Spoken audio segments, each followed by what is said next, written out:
Before the emergence of battle royale games like Fortnite and PUBG that now dominate the market, the gaming scene used to be dominated by a genre of team v team games, CSGO, Overwatch, League, Paladins, Smite, shit like that.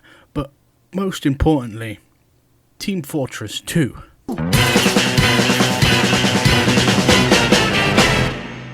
Team Fortress 2, or TF2, is a 2007 game by Valve that most of you should probably have seen or played yourself, and if you haven't, I highly recommend you do.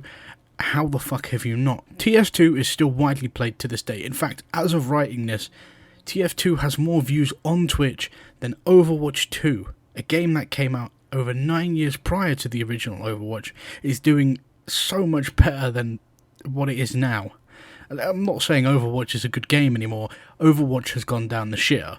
But it still speaks volumes as to how well Team Fortress 2 is doing, even after 16 years on the market. You're probably wondering, what makes TF2 so special? What separates it from all the other clones, like Paladins and Smite, aside from the fact that Team Fortress 2 was one of the first Team v Team games, and it really is the one that revolutionised the genre in itself. The first thing that comes to mind when you think of TF2 is the characters themselves.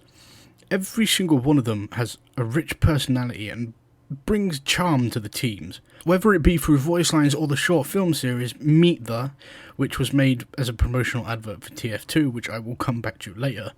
Which, I often find myself going back and watching them a lot because honestly they are so well done and hilarious. They could really thrive as a whole TV show by themselves, and I really wish Valve would get off their ass and do something like that. But this is Valve we're talking about. Valve is, I hate to say it, but Valve is a very lazy company when it comes to making games. They're just not as good as they used to be with Team Fortress 2 and Left 4 Dead and Portal. I really wish they'd get off their ass, but at the same time, I don't think Valve could thrive in today's environment. I think gaming and the whole scene around gaming has become far too saturated, that to have a game like Team Fortress 2 or Left 4 Dead... I forgot where I am. TF2 has many classes, each with their own special abilities that are powerful, but still down to earth. You know what I mean? There's no pulling rocks from the sky and shooting them at someone and screaming, "What is that melody?" or harnessing fucking dark magic, or, teleport. Well, there is teleporters, but there's no giant black guy with a giant metal fist, running around the battlefield slapping people with it. It's a very down to earth, I say this in quotations, military shooter.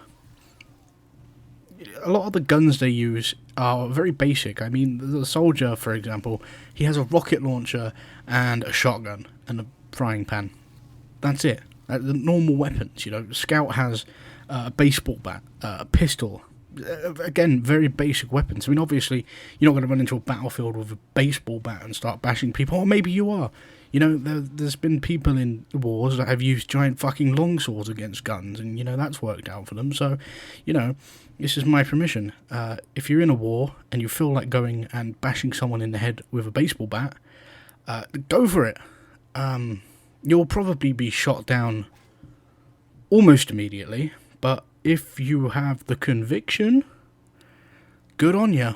But Team Fortress 2, who the fuck's Tim? TF2 has very realistic down-to-earth classes, minus Uber charging, because to the best of my knowledge, we don't have Uber charging, although I guess it's technically the same as a Juggernaut suit, although they're not invulnerable to damage. I don't know, as far as I'm concerned, we don't have Uber charging, but maybe we do. Maybe Area 51 is hiding something somewhere. Who knows? So you're probably wondering what the classes are, and the classes are as follows. Scout, who is the speedy boy, who likes to slap people. He's cocky, he's young, he's what you expect. Soldier, who is a soldier. The soldier was voiced by the brilliant Rick May, who unfortunately died back in 2020. Rick May was perfect for the role, mainly because he actually served in the US military and was stationed in Japan. So, having that background it really helped him bring alive the character. And Soldier is one of the better characters. He's stupid, he's funny, he's a soldier in every sense of the word. Then he used his fight money to buy 2 of every animal on Earth. And then he herded them onto a boat, and then he beat the crap out of every single one. He likes to kill, he doesn't think very much. Next we have Pyro, who is a non-talking pyromaniac with a flamethrower, who canonically always imagines the world as sunshine and rainbows and lots of cute things. Makes you feel happy like an old-time movie. I'll tell you about the magic and the free your soul. It's like trying to tell a stranger about rock and roll. It's magic. Nobody knows if it's just band music or it's it starts happening. You can't see the fire. Now you got so just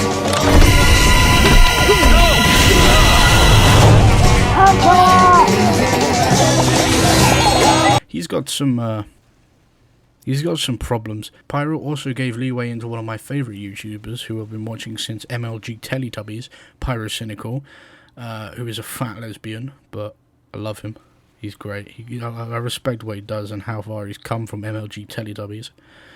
Next we have Demo Man, who is a black Scottish man who, you know, fires mines and explosives and drinks a lot. Basically just a normal day in Scotland.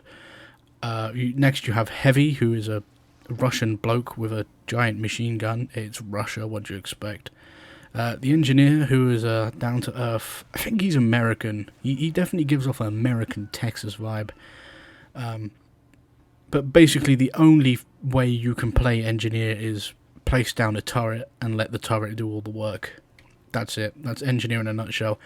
Medic, who, no matter how much you try to heal your team, they will always find some sort of way to scream at you about not doing your job properly.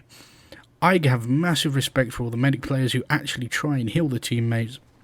You are doing God's work. Keep it up. And finally, we have... Oh, wait, fuck, no. Not finally, sorry, there's 2 more. Sniper, who is Australian, and he's a sniper. He hits people with a rifle from a distance. Sniping. And Spy is, well, he's French. Like I say, every single one of these classes is an individual character, and they all bounce off of each other's personalities amazingly well.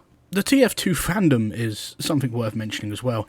The community is incredibly strong. Since 2007 there have been so many controversies, like how there are still lots of bots with racist names to this day. The Meet Your Match update, which was incredibly buggy and it created a horrible UI change.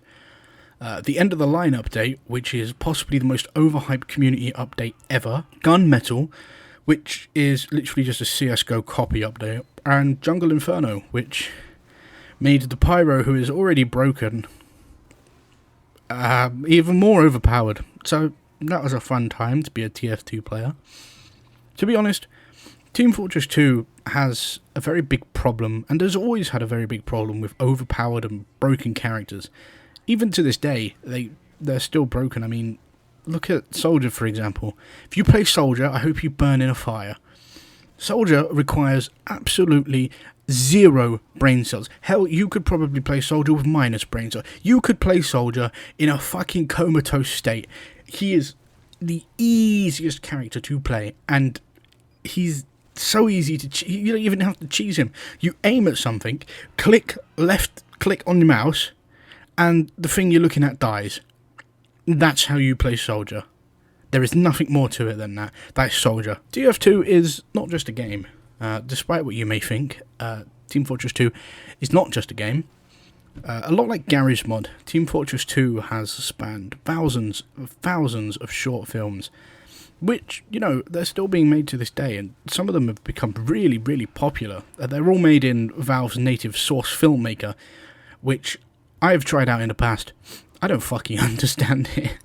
I'm sure it's great. I mean, some of these projects that have come out of it are amazing, especially the ones made by Valve, like the Meet the series and Expiration Date. I love Expiration Date. It's one of my favourite. You also have some community-made ones like Spies Disguise or the recent Emesis Blue, which is over an hour long and is seriously good. It is great. I remember watching it the day it came out. I watched a documentary by someone. I can't remember who it was. Some bloke on YouTube go for it. And very rarely will I stop a video and actually go and watch something before I watch the review. But Emesis Blue, the concept was so good that I actually had to stop watching the review video and go back and watch Emesis Blue first. And I was very happy that I did, because Emesis Blue is great. It deserves all the praise that it's got and more.